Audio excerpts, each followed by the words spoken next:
Shalom saudara-saudara semua. Apa kabar saudara-saudara? Semua masih percaya Yesus? Masih baca Alkitab? Jangan sampai enggak itu ya. Saya mengucapkan terima kasih buat Pastor Aswin dan Ibu Gembala yang memberikan saya kesempatan untuk saya bisa melayani saudara-saudara pada hari ini. Oke, kita langsung lihat Alkitab kita bersama dalam kitab Keluaran pasalnya yang ke-8.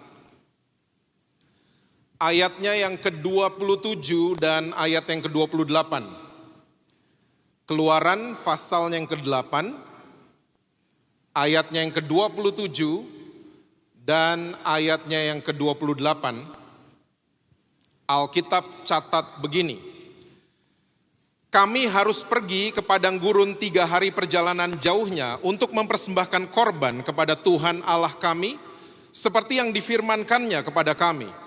Lalu kata Firaun, baik, aku akan membiarkan kamu pergi untuk mempersembahkan korban kepada Tuhan Allahmu di padang gurun, hanya janganlah kamu pergi terlalu jauh, berdoalah untuk aku. Saya percaya semua saudara yang hadir sudah tahu cerita ini. Ini satu hari orang-orang Israel lagi diperbudak di Mesir, dan akhirnya Tuhan mengutus seorang namanya Musa untuk mengeluarkan orang-orang Israel dari perbudakan di Mesir. Dan kita semua tahu bahwa pemimpin Mesir yang namanya Firaun, dia mengeraskan hati. Dia tidak mau melepas orang-orang Israel untuk pergi. Sampai Tuhan harus kirim 10 tulah dulu. Baru akhirnya Firaun melepas orang-orang Israel pergi. Dan itu pun dia berubah suasana hatinya. Dia kejar lagi orang-orang Israel. Dan kita semua tahu di akhir ceritanya bahwa mereka terkubur hidup-hidup di tengah lautan. Nah, 2 ayat yang baru saja kita baca, ini setelah tulah keempat selesai. Lalat pikat. Nah, waktu tulah keempat selesai, Musa dan Harun kembali menghadap Firaun untuk melakukan negosiasi ulang. Kami harus pergi ke padang gurun 3 hari perjalanan jauhnya untuk mempersembahkan korban kepada Allah kami, seperti yang difirmankannya kepada kami. Saudara, kalau saudara lihat baik-baik di ayat ke-28, setelah tulah keempat, ternyata hatinya Firaun agak-agak mendua.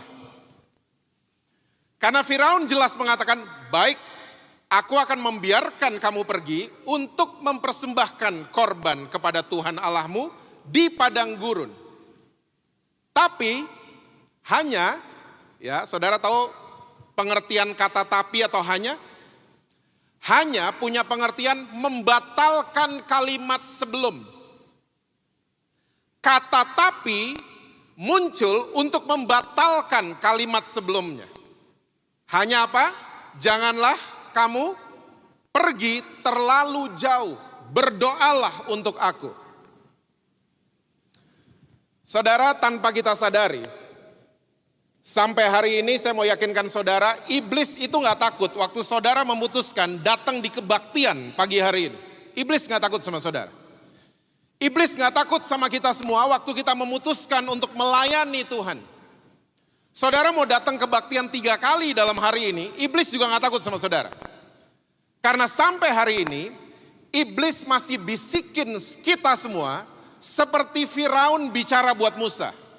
Boleh kebaktian, tapi perginya jangan jauh-jauh dari saya. Pernah dengar? Boleh pelayanan, tapi perginya jangan jauh-jauh dari saya. Itu bisikan iblis sampai detik ini. Iblis masih bicara buat banyak orang percaya, boleh pelayanan, boleh rajin kebaktian, ya boleh kebaktian tengah minggu, boleh ikut doa malam, tapi perginya jangan jauh-jauh dari saya. Makanya banyak orang Kristen, kebaktian rajin, dosa juga rajin. Di Betani Nginden tapi gak ada. Kita sama rajinnya. Kita pelayanan rajin, tapi dosa juga rajin. Dan akhirnya apa yang terjadi? Kita cuman menjalankan kekristenan, cuman sebatas agama. Dan kita menjadi orang Kristen yang agamawi. Makanya banyak orang Kristen sering tulalit sama Tuhan Yesus. Karena tolong ingat baik-baik, kata agama punya pengertian usaha manusia deketin surga. Kata agama. Sementara misinya Tuhan Yesus adalah usaha surga deketin saudara dan saya. Jadi kalau kita agamawi dalam ikut Tuhan Yesus, percayalah kita akan terus gak nyambung, tulalit sama surga. Karena kita cuma jalanin kekristenan, cuma sebatas agama. Dan saudara sudah tahu, agama itu cuma bikin berantem, bikin ribut, ya, bikin orang bunuh-bunuhan, cuman karena agama. Makanya Yesus datang ke dunia, dia nggak pernah bawa agama. Dia nggak pernah urusan sama agama. Malah yang bunuh Tuhan Yesus adalah orang-orang agamawi. Yesus nggak pernah urusan sama agama. Mungkin saudara mulai bertanya, kalau gitu apa yang dibawa Yesus ke dalam dunia? Pertama kali Yesus melakukan public speaking, dia berdiri di depan orang banyak. Ya, bangsa Yahudi. Ini bangsa Yahudi lagi mengalami krisis ekonomi, dijajah sama Romawi, ya, dan seterusnya. Krisis jati diri. Jadi mereka itu udah dijanjikan kan, ada raja mau datang, ada Mesias mau datang. Mesias itu punya pengertian raja yang diurapi. Jadi mereka berharap banget. Wah, ini raja nih mau ngomong. Tapi sorry ya, waktu Yesus muncul, maaf, penampilannya itu kayak budak. Waktu Alkitab catat, Yesus mengambil rupa seorang hamba, ya, itu kata doulos yang dipilih sama firman Tuhan. Doulos adalah budak paling rendah. Bayangin, orang-orang lagi ngarapin the king datang, ya, at least bawa pedang, ya, pidatonya kita akan kalahkan Romawi besok. Mereka ngarepin gitu-gitu banget, ya. Saya punya stimulus ekonomi untuk memperbaiki ekonomi kita. Mereka ngarepin kayak gitu. Tiba-tiba waktu Yesus muncul di depan orang banyak, multimedia boleh ditampilin, Matius 4 ayat 17. Kalimat pertama yang keluar dari mulut Tuhan Yesus itu ini. Bertobatlah sebab kerajaan sorga sudah dekat. Bayangin udah penampilannya kayak budak, gak bawa pedang, gak bawa apa-apa Tuhan Yesus. Dan yang dia sampaikan pertama kali, ya, habis dia berdiam diri, dia puasa, dicobai sama iblis, dia tampil di depan orang banyak. Public speaking, bertobatlah sebab kerajaan sorga sudah dekat.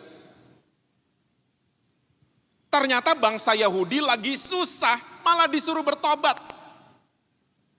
Karena apa? Kerajaan sorga sudah dekat. Ternyata Yesus datang ke dunia, dia membawa sebuah pola hidup. Bukan upacara-upacara. Yesus datang ke dunia, dia membawa sebuah gaya hidup. Namanya adalah kerajaan sorga. Pak Jesse, saya nggak ngerti, kok kerajaan sorga dibilang gaya hidup? Saya kasih contoh. Sorga adalah sebuah tempat yang lagi dipersiapkan oleh Bapa untuk saudara dan saya. Yang setuju bilang amin. Tapi kalau dibilang kerajaan sorga, itu adalah sebuah pola hidup antara raja dengan warga negaranya. Inggris adalah sebuah tempat yang ada di benua Eropa. Tapi kalau dibilang kerajaan Inggris adalah sebuah pola hidup antara King Charles dengan warga negara Inggris. Sama. Kerajaan sorga ternyata adalah sebuah pola hidup, sebuah gaya hidup, bukan gaya upacara, ya, antara raja yang namanya Yesus Kristus dengan warga negaranya. Saudara tahu, waktu saudara menerima Yesus sebagai Tuhan dan Juru Selamat, saudara dan saya, kita diangkat jadi warga negara kerajaan sorga. Lumayan yang amin 7 orang. Saya ulang, mungkin programnya belum kebaca nih. Waktu saudara menerima Yesus sebagai Tuhan dan Juru Selamat, kita nih nggak sekedar berubah jadi orang yang beragama Kristen. Harus ganti KTP. Kalau pria rambutnya gondrong, mesti gunting rambut. Ya, jeansnya robek-robek, mesti ganti celana bahan. Agama akan memangkas yang di luar. Tapi ternyata enggak, waktu saudara menerima Yesus sebagai Tuhan dan Juru Selamat, kita nih diangkat jadi warga negara kerajaan sorga. Lumayan, yang amin mulai banyak. Mulai kebaca programnya. Saya waktu dulu SMA, saya terkenal sebagai siswa yang luar biasa nakalnya. Saya itu kalau bagi raport, kalau papa saya keluar dan saya naik kelas, semua teman-teman saya jingkrak-jingkrak. Karena mereka yakin mereka akan naik kelas juga.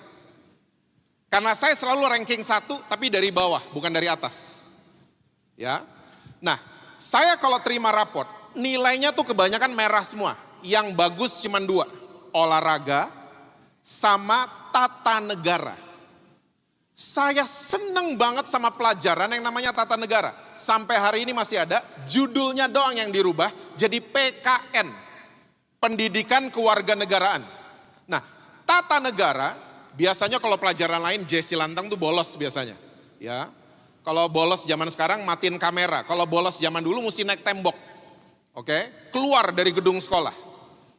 Nah, saya tapi setiap ada pelajaran tata negara, saya nggak pernah mau bolos. Karena apa? Gurunya cantik banget. Jadi saya nggak pernah mau bolos. Nah, karena saya selalu ikut tata negara, saya jadi bagus nilainya. Karena saya suka sama pelajaran itu. Nah, ternyata waktu Yesus ngomong, bertobatlah sebab kerajaan surga sudah dekat. Ternyata Yesus nggak asal bunyi loh. Yesus nggak asbun. Ternyata Yesus menguasai ilmu tata negara. Saya kasih sedikit aja ya, ilmu tata negara buat Bapak Ibu Saudara-saudara semua. Ilmu tata negara ya ngomong seperti ini, sebuah negara bisa diatur lewat 3 sistem. Kesultanan, republik, sama kerajaan. Ada beberapa yang serikat. Oke? Nah, bedanya republik dengan kerajaan, republik itu kita yang pilih petinggi-petinggi di atas. Presiden yang pilih itu rakyatnya, itu republik. Kerajaan beda. Kerajaan, siapa yang paling kuat, mau umur berapapun dia akan terus duduk di singgasana. Lihat Ratu Elizabeth, hampir 100 tahun. King Philip, hampir 100 tahun. Kalau mereka masih kuat, tetap cerdas, ya, bisa tetap memimpin, mengambil keputusan, mereka akan terus duduk di singgasana. Itu kerajaan. Dan yang pilih warganya, itu rajanya atau ratunya. Makanya bukti saudara dan saya adalah warga negara kerajaan sorga. Yesus pernah ngomong gini, bukan kamu yang pilih aku, bukan republik, tapi aku yang pilih saudara dan saya. Makanya dengan yakinnya tadi saya sampaikan buat saudara, waktu kita terima Yesus sebagai Tuhan dan Juru Selamat, otomatis kita diangkat jadi warga negara kerajaan sorga. Nah, ternyata Yesus datang ke dunia, dia mau memulihkan tujuan Tuhan menciptakan kita semua. Dari kitab Kejadian kan, Tuhan menciptakan manusia, tujuannya saudara masih ingat? Untuk kita serupa dan segambar dengan Dia. Supaya kita berkuasa. Nah, ini adalah hukum sebab akibat yang benar. Oke? Karena begini, kalau kita terus jalanin kekristenan cuman sebatas agama, sebab akibat kita akan error. Error. Tujuan Tuhan menciptakan saudara dan saya supaya kita jadi serupa dengan Tuhan, supaya kita berkuasa. Ini sebab dan akibat. Sebabnya adalah serupa dengan Tuhan, akibatnya adalah punya otoritas, punya kuasa. Nah, orang-orang agama kebalik. Hari ini yang mereka kejar adalah otoritas, kuasa, kedudukan, posisi. Tapi mereka lupa jadi serupa dengan Kristus. Makanya orang punya posisi, entah di gereja sekalipun, kalau punya posisi, tapi tidak serupa dengan Kristus, bahaya. Dia akan menyalahgunakan kedudukan, dia akan menyalahgunakan kekuasaan, dia akan menyalahgunakan otoritas. Makanya dari kitab Kejadian jelas, Tuhan pengen kita jadi serupa dengan Dia. Makanya kita diciptakan segambar dengan Tuhan. Nah, orang agama kebalik, yang dikejar posisi, kedudukan, tapi kita lupa untuk jadi serupa dengan Kristus, bukan serupa dengan dunia.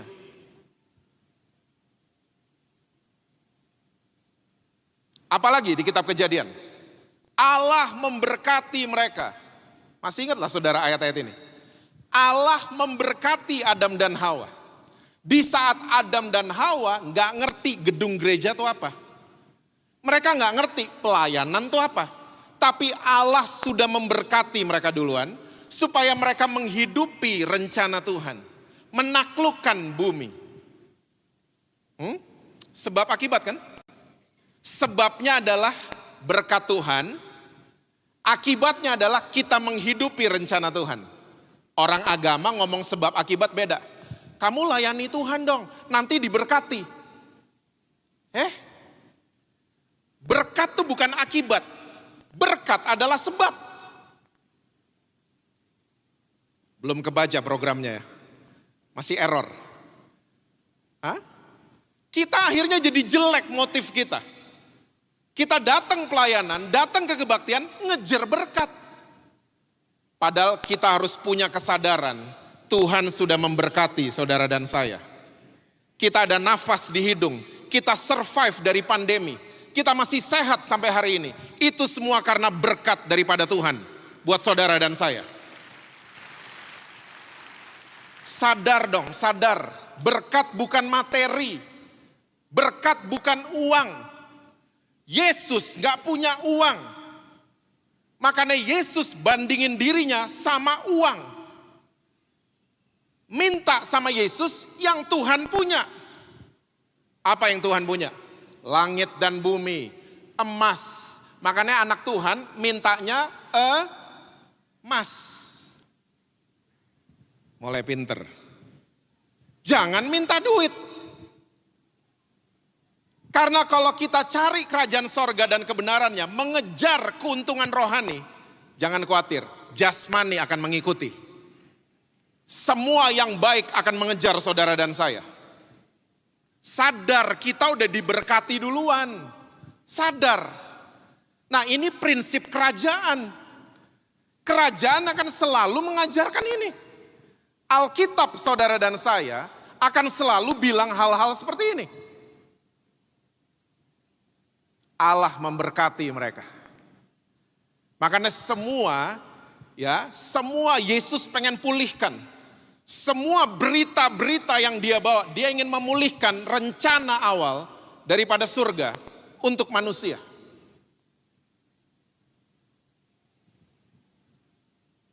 Saudara sadar, orang-orang agamawi selalu mengejar pengen masuk surga. Ke gereja biar masuk surga, pelayanan biar surga. Saudara sadar, saudara dan saya adalah duta besar kerajaan sorga. Bukan orang yang sekedar beragama Kristen. Kalau beragama Kristen, kita akan terus ngomong kayak gitu. Surga, datang dong kebaktian. Surga, semuanya surga.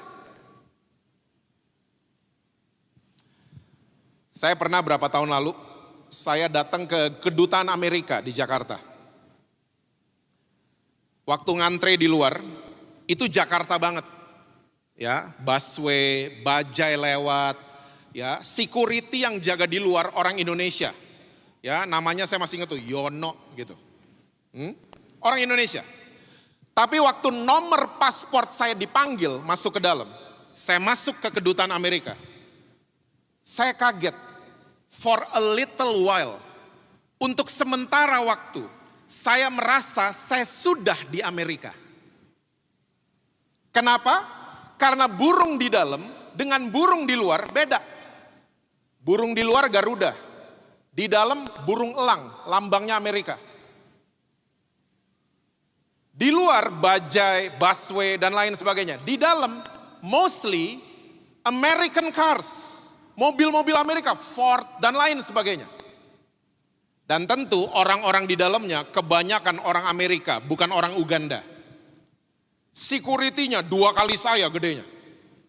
Ya, orang Amerika. Urus-urus visa dan lain sebagainya, udah selesai, keluar, pintu gerbang dibuka, ternyata saya ngelihat bajai lagi lewat. Ternyata saya masih di Jakarta. Tapi 10 menit barusan saya ngerasa saya kayak udah di Amerika. Duta besar kayak gitu dong. Kalau kita terus bawa agama di muka bumi ini, orang cuman berantem, orang gak ngerti, kita gak ngerti Jumatan, mereka gak ngerti mingguan. Karena main-mainnya cuman di agama.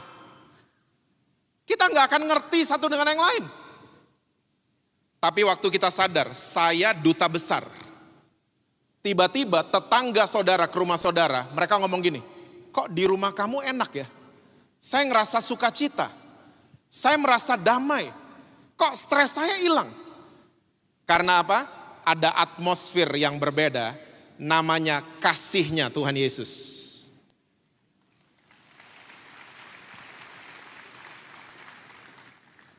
Kita tetangga datang, kita suruh bahasa roh, nyanyi-nyanyi, mereka bingung. Tapi waktu kita kasih lihat perbuatan kita kepada mereka, atmosfernya tuh berubah. Teman kantor saudara, ke ruangan saudara. Saya kok kalau di ruangan kamu kok tenang ya, jadi kreatif. Saya kalau bisnis sama kamu, saya tenang. Saya mempercayakan aset saya kepada kamu, saya tenang. Karena apa? Ada atmosfer yang berbeda. Dan duta besar, saya nggak pernah dengar cerita ada duta besar, misalnya duta besar Amerika, ngerengek-rengek sama Joe Biden minta pulang. Nggak ada. Nggak ada duta besar kayak gitu. Pulangin saya dong, pulangin. Nggak ada. Duta besar punya tugas. Duta besar Amerika punya tugas supaya warga negara Indonesia punya koneksi sama Amerika. Dikasih visa. Itu kerjaannya duta besar. Dan itu kerjaannya saudara dan saya. Duta besar ngasih visa, ya. Visanya namanya baptis, muridkan orang-orang. Itu dia. Supaya apa? Orang-orang di muka bumi punya koneksi sama kerajaan sorga. Lewat saudara dan saya. Gitu dong. Dan duta besar otomatis dipanggil pulang ke negaranya. Bukan karena dia minta-minta. Otomatis dia dipanggil pulang. Kalau udah selesai masa jabatan, dia dipanggil ke Amerika. Bukan ke Hong Kong. Sama. Orang agama akan fokusnya masuk surga. Kita satu hari nanti dipanggil pulang. Karena kita duta besar. Halo? Duta besar.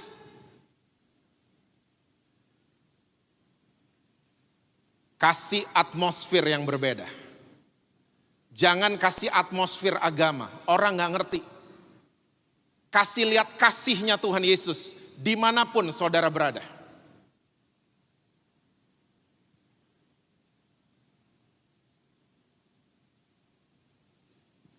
Dan saudara tahu nggak?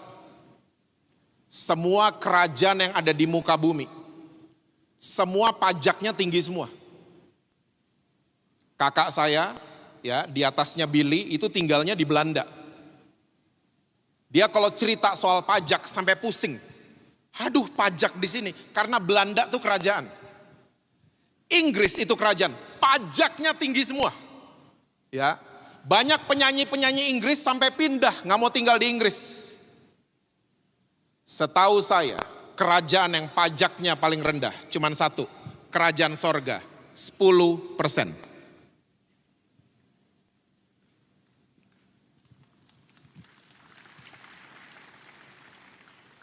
Di Belanda coba-coba nggak bayar pajak, ya kita coba-coba ngabur gitu, polisi akan datengin rumah kita.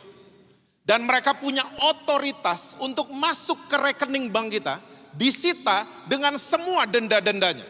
Bayangin, saya mau tanya, Tuhan Yesus kayak gitu? Kita nggak bayar pajak, tiba-tiba ada malaikat kematian di genteng saudara? Enggak kan? Dia nggak gitu. Dan saudara tahu uang pajak buat apa?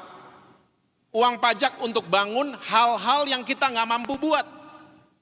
Makanya titip pajak ke pemerintah. Mereka bangunin jalan tol, underpass, flyover. Itu. Saya percaya waktu kita rajin bayar pajak dalam kerajaan sorga, Tuhan Yesus akan buatin hal-hal yang kita nggak mampu buat. Dia akan kerjakan itu untuk saudara.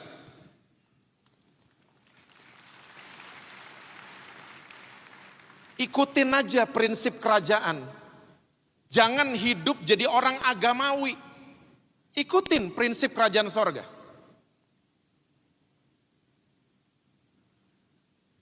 Saudara sadar, waktu Tuhan Raja kita itu, Dia izinkan ada masalah. Orang agama akan ngomongnya gini, saya masalah kenapa ya? Saya bikin apa ya? Tertuduh. Saya bikin ini kali. Mungkin tahun lalu saya bikin itu kali. Mungkin 10 tahun lalu saya bikin ini kali. Orang agama kalau ada masalah mereka akan tertuduh. Tapi orang kalau udah ngerti kerajaan sorga, masalah tuh sebab. Akibatnya adalah naik kelas. Tuhan izinkan ada masalah supaya saudara dan saya naik kelas. Naik ke level berikutnya.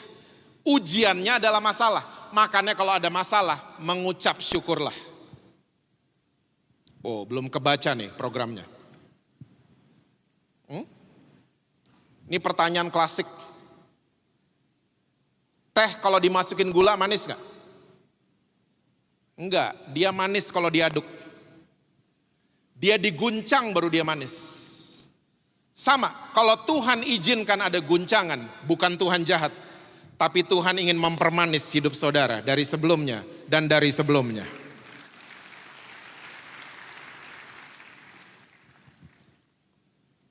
Masalah tuh sebab, akibatnya promosi, naik kelas, sebab akibat kita nggak error lagi.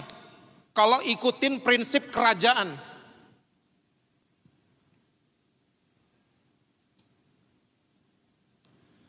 Dan saudara mesti tahu, waktu kita mulai menghidupi kerajaan sorga, kita semua nih ahli waris. Sementara orang agamawi ngemis-ngemis sama Tuhan. Ngemis-ngemis. Saya udah sering katakan ini, di Lukas 15, gak usah dibuka, percaya aja sama saya. Ada perumpamaan yang terkenal banget. Perumpamaan tentang anak yang hilang. Oke? Orang selalu punya pikiran yang hilang adalah si bungsu. Saya mau yakinkan Bethany Nginden pada pagi hari ini, yang hilang itu dua-duanya. Dua-duanya, bukan si bungsu. Si sulung juga hilang. Karena apa? Dua-duanya pengemis. Mereka nggak sadar kalau mereka ahli waris. Si bungsu kan? Dia foya-foya, tiba-tiba waktu dia kehabisan semuanya, dia kelaparan, dia ngomong gini, saya mau pulang aja dan jadi orang upahan buat bapak saya. Itu anak loh. Tiba-tiba mentalnya, saya pegawai, papa itu bos. Tiba-tiba mentalnya jadi begitu. Dan waktu dia pulang, dia disambut sebagai seorang pegawai yang gelapin uang. Dia disambut sebagai anak kan, warga negara hilang, ditemukan pesta, pasangin cincin, jubah baru, ya, potong kambing dan lain sebagainya, pesta, karena warga negara hilang, ketemu. Ini bukti saudara dan saya ini warga negara. Terus waktu lagi pesta, si sulung datangan, dia bingung lihat itu onta-onta lagi di vale, rame amat nih gitu. Dia bilang sama hamba-hamba bapaknya, kok rame, ada apa? Adekmu pulang, ada pesta dibuat sama papa. Si sulung gak terima. Gak terima, dia marah-marah, dia baper di luar. Bapaknya keluar, yuk masuk nak. Ya, turut dengan kebahagiaan papamu. Ingat si sulung, dia ngomong apa? Selama ini aku bersama-sama dengan papa. Aku melayani papa, tapi aku gak pernah dipestain. Ternyata si sulung mentalnya pegawai sama bos juga. Mentalnya bukan anak, mentalnya bukan ahli waris, bukan. Dan orang-orang agamawi akan selalu seperti itu, menganggap Tuhan itu bos, saya cuman pegawai. Kita anak loh saudara. Karena bapaknya ngomong gini, keren banget bapaknya ngomong gini, nak, selama ini kamu bersama-sama dengan aku. Apa yang menjadi milik aku, itu milik kamu. Ternyata kesehatan, kesembuhan, sukacita, damai sejahtera, itu milik saudara dan saya.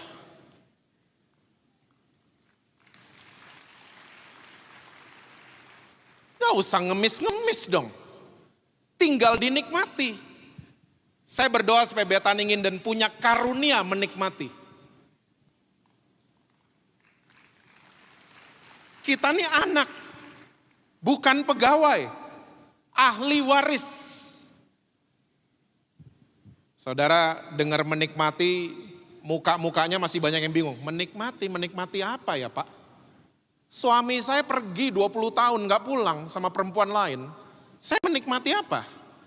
Anak saya satu narkoba. Istri saya pergi sama personal trainernya dari fitness. Saya menikmati apa? Yuk kita bahas cara menikmatinya. Matius 16. Matius 16 ayatnya yang ke-19.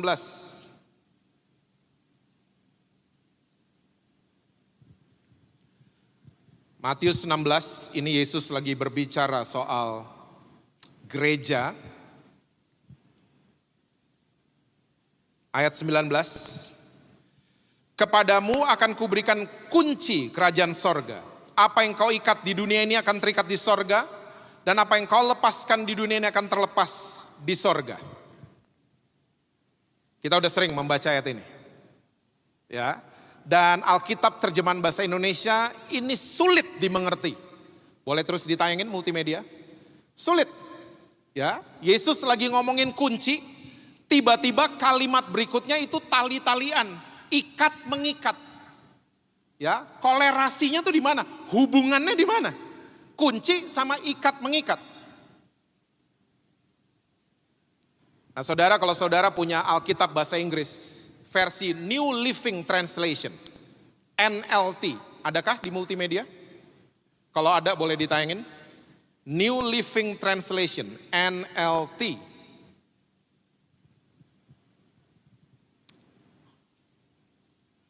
Gak ada ya? Oke. Saya langsung bacain buat saudara Alkitab bahasa Inggrisnya. And I will give you the keys of the kingdom. Tadi bahasa Indonesia kuncinya cuma satu ya. Hah? Ternyata Alkitab bahasa Inggris mengatakan I will give you keys. Berarti lebih dari satu. Berarti ada banyak kunci dari kerajaan sorga. Saya langsung dari NLT. Whatever you forbid on earth will be forbid in heaven. Ternyata terjemahan lengkapnya dalam bahasa Indonesia itu begini. Saya akan berikan banyak kunci dari kerajaan sorga. Apa yang kamu buka di dunia akan terbuka di sorga. Yang kamu gak buka di dunia gak akan terbuka di sorga. Lebih mudah dimengerti dibanding bahasa Indonesia yang kita miliki selama ini. Ternyata aslinya seperti itu. Kuncinya banyak. Saya mau bertanya sama Bethany Nginden.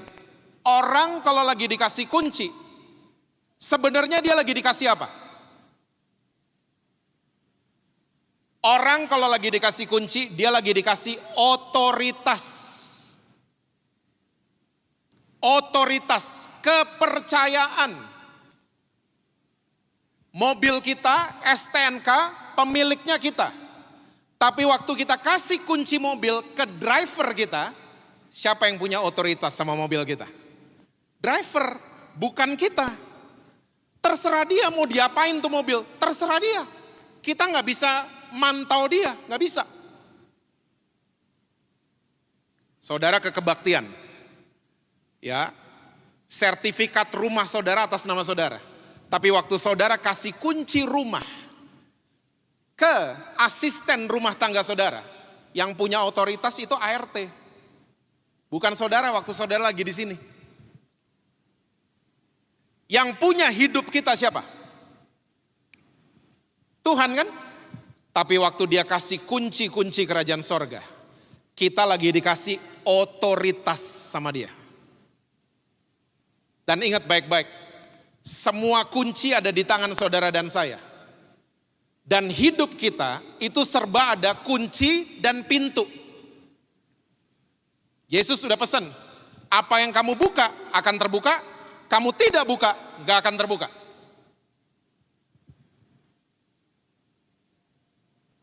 Saya mau bertanya sama saudara, kenapa banyak orang Kristen belum punya kendaraan pribadi? Jawaban yang saya sering dengar begini, mahal pak, saya nggak punya uang pak. Yang rohani ngomongnya gini, Tuhan belum ngasih pak, sedap. Saya percaya salah satu kunci yang ada di tangan saudara dan saya adalah kunci ke pintu garasi. Tugas saudara dan saya bangun jalan. Jalan yang benar, kerja yang benar, nabung yang benar, berdoa yang benar. Pintunya satu hari terbuka, ada kendaraan pribadi di sana buat saudara dan saya. Saya balik khotbah di tempat ini tahun depan, parkiran penuh sama kendaraan pribadi saudara. Gitu dong. Kita orang Kristen seringkali cuman mau males-malesan, ngarepin ada Innova jatuh dari langit. Kalau itu terjadi, yang minta meninggal. Percayalah, ketimpa Innova. Gak ada, Tuhan gak pengen lihat anak-anaknya males. Do something dong. Kan udah dikasih otoritasnya. Saya pernah menang undian Carrefour. Dapat kulkas. Saya mau tanya, kulkasnya udah di rumah saya belum? Belum.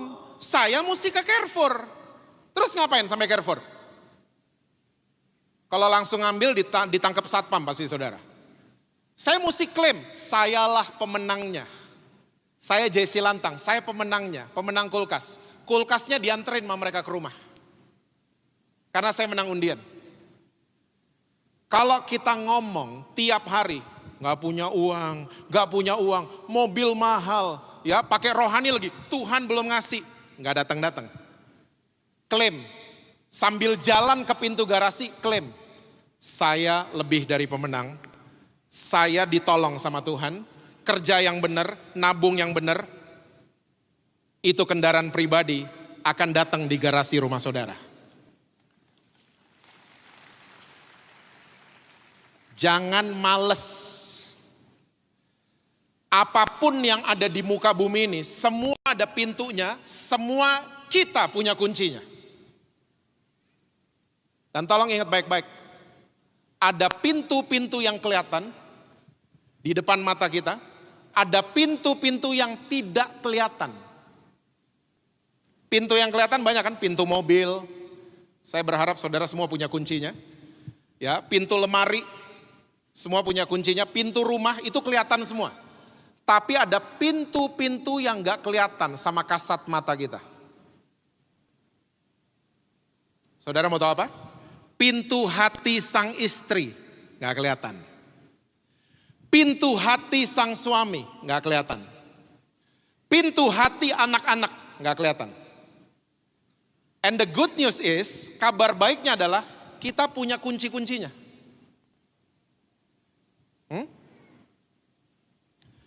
Saya punya teman di Jakarta, menikah 18 tahun, istri kayak foto model. 18 tahun jaga badan, ya, merawat semuanya, cantik istrinya. Anak mereka 2. Awal tahun ini, singkat cerita, teman saya ini ngaku ke kita semua bahwa dia selingkuh sama sekretarisnya. Kita semua bingung, what? Kamu kelihatan oke banget. Kalian berempat ke gereja tiap minggu. Di tengah minggu rumah kalian dibuka buat kebaktian. Apa yang salah? Ternyata 18 tahun. Teman saya kalau manggil istrinya, itu gak pernah manggil nama, gak pernah manggil sayang, gak pernah manggil honey, gak pernah sebut bahasa cinta buat istrinya. Saudara tahu teman saya manggil istrinya apa? Woi. Woi, makanan udah siap belum? Kalau ngomong sama istrinya gitu. 18 tahun. Woi, anak-anak udah siap belum? Ngomong sama istrinya kayak gitu. Anak-anak juga kayak gitu. Cuman ditelepon, cuman ngasih tahu ada kunci mobil baru.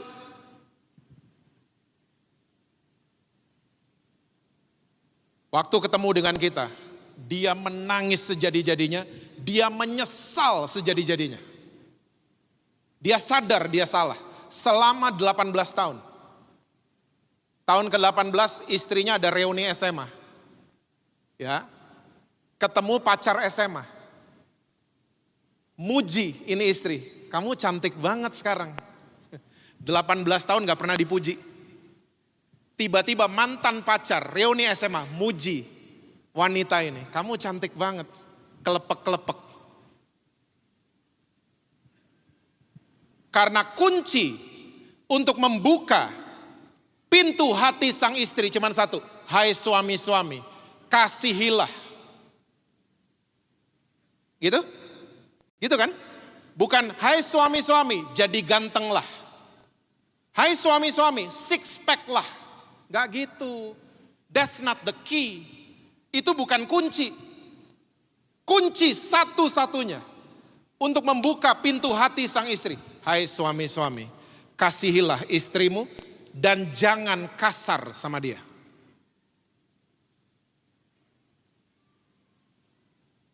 Amin suami-suami. Kok berat gitu aminnya? Amin suami-suami.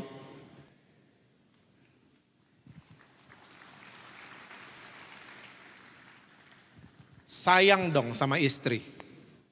Dan jangan kasar. That's the only key. Hah? Mau dikasih ribuan dolar per minggu, that's not the key. Bukan itu kuncinya.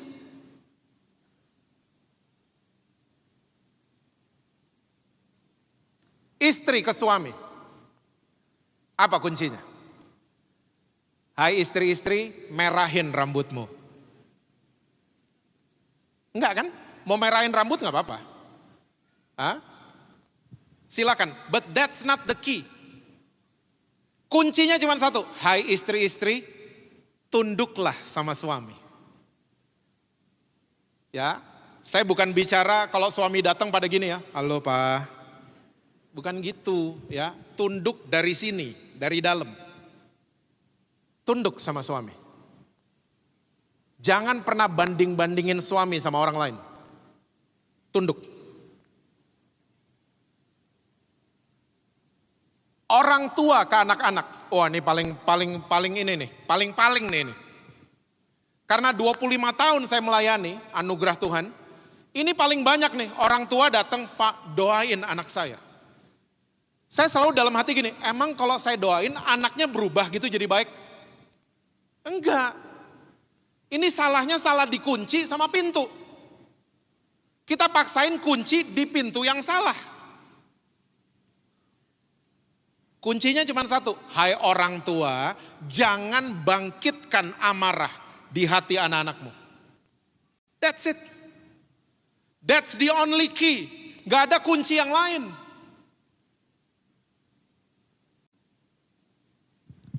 Saya gak akan lupa, my daughter, waktu dia 3 SMP, saya dengar kabar dari sekolahnya kalau dia punya pacar.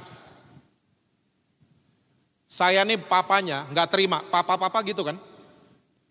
Anaknya udah 25 tahun tetap aja, belum waktunya nak, belum. Saya kayak gitu. Saya kayak gak terima anak saya punya pacar 3 SMP dan dia gak ngomong sama saya. Dia gak ngomong sama sekali. Saudara mesti tahu, waktu dia pulang, saya panggil dia, saya dengar nama pacarnya tuh Stefan. Di meja makan, ya, saya yang tadinya mau marah, tiba-tiba ada suara lembut ngomong gini, Jess, sudah waktunya kamu jadi teman buat your daughter. Saya habis dengar suara itu, saya tiba-tiba tenang, gak marah, gak galau. Tiba-tiba di meja makan saya jadi tanyanya baik-baik sama anak saya yang namanya Angel. Angel, Daddy mau tanya, apa Dad? Stefan tuh siapa? Wih, dia malu. Daddy tahu dari mana? Daddy tahu dari mana? Angel, kamu tenang. Kamu tenang. Daddy gak marah. Daddy gak marah. Kalau bener kamu jalan Mas Stefan, Daddy cuman mau kasih tahu pacaran yang sehat. Dia mulai ngintip. Emang apa pacaran yang sehat? Pacaran yang sehat, Dedi mau kasih tahu ya, kamu ngobrol di tempat rame, terang dan banyak CCTV-nya. Setuju orang tua? Wah. Kamu ngobrol di tempat rame, terang, banyak CCTV-nya. Apa yang diobrolin? Nah, pria itu selalu tertarik dengan lawan jenis lewat mata. Betul kamu pria? Kok belakang gak tahu? Pria lihat rok mini cepet, cepet. Masih belaga bego lagi, ha? Pria tuh begitu.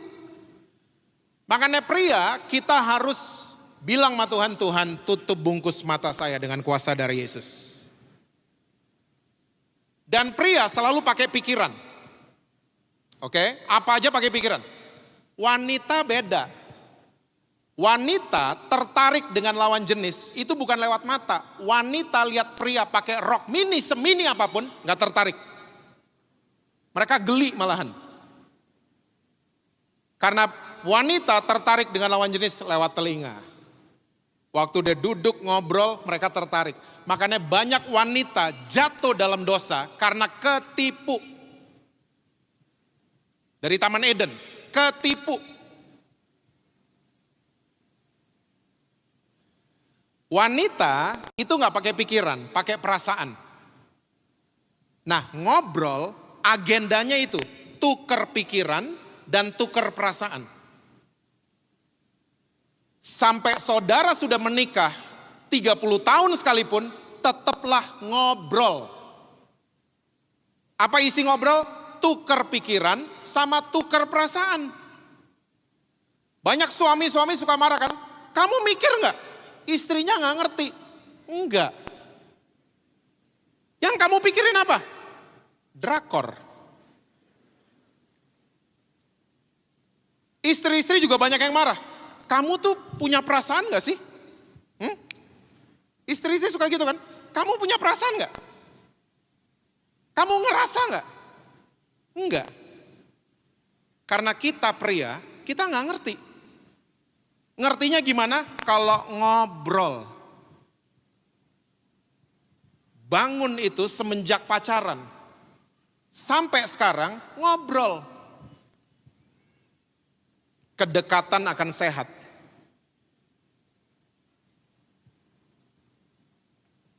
Banyak anak muda datengin saya, Pastor, saya kumpul kebo tapi saya tanggung jawab kok. Saya pasti kawinin dia. Saudara-saudara mau makan gado-gado yang enak. Itu gak bisa tahu sendiri, togenya sendiri, bumbunya belakangan. Terus kita bilang gini, sama aja nanti ngumpul di dalam. Gak bisa.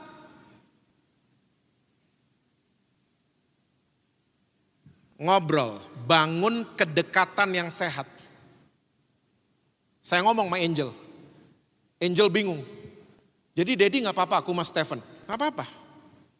Tiba-tiba ada hal aneh terjadi. Angel ngomong gini, kalau gitu Dad, kalau aku pergi sama Stephen, aku mau Daddy ikut. Nah aneh kan? Dan yang lebih aneh lagi, saya selalu mau ikut. Nah itu lebih aneh lagi. Kalau udah duduk bertiga, oh ini tuh saingan gue, ya ampun. Tapi saudara mesti tahu, sampai hari ini saya dengan Angel hari ini udah sarjana hubungan internasional. Sampai hari ini saya dengan Angel, we remain best friends. Kita teman dekat. Handphonenya Angel kepegang sama dedinya, tidak ada gestur dia takut. Handphonenya dipegang sama dedinya. Gak ada sama sekali. Kita dekat sampai hari ini. Orang tua, kalau tahu anak saudara ada yang pacaran, ajak ngobrol. Jangan marah, dikit-dikit marah sama anak-anak. Ada apa jelasin ke anak-anak dong. Jangan marah. Jalan keluarnya marah, jangan. Nanti pintunya rusak. Karena Alkitab udah pesan. Dan ini cuman satu-satunya kunci. Untuk kita racing, membangkitkan anak-anak kandung kita yang luar biasa. Jangan sakiti hati mereka. Jangan bangkitkan amarah di hati mereka. Jadilah teman baik buat mereka. Saya percaya saudara, waktu kita mulai menjalankan prinsip kunci kerajaan sorga, saya percaya saudara akan lebih banyak menikmati kehidupan. Dan saya percaya, kalau Tuhan sudah membuka pintu, gak ada satu manusia pun yang sanggup menutupnya.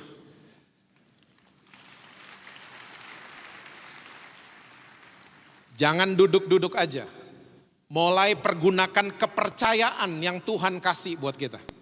Saya percaya mungkin tahun 2022 ini saudara ngelihat banyak pintu yang ketutup. Tapi saya percaya di bulan-bulan mendatang, saya percaya saudara akan melihat banyak pintu dibukakan buat saudara-saudara. Datang ke gereja, orang agamawi akan lihat pembicaranya siapa. Tapi orang yang mentalnya kerajaan sorga, dia datang ke gereja, saya nggak peduli pembicaranya siapa, karena saya percaya ada rahasia kerajaan sorga untuk saya. Untuk saya berubah, untuk bekal saya selama seminggu ke depan. Saya mau datang ke gereja seperti itu.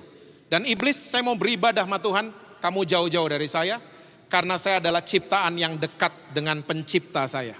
Tuhan berkati saudara-saudara semua, selalu sukses, harmonis di rumah, dan rekening BCA selalu penuh buat saudara.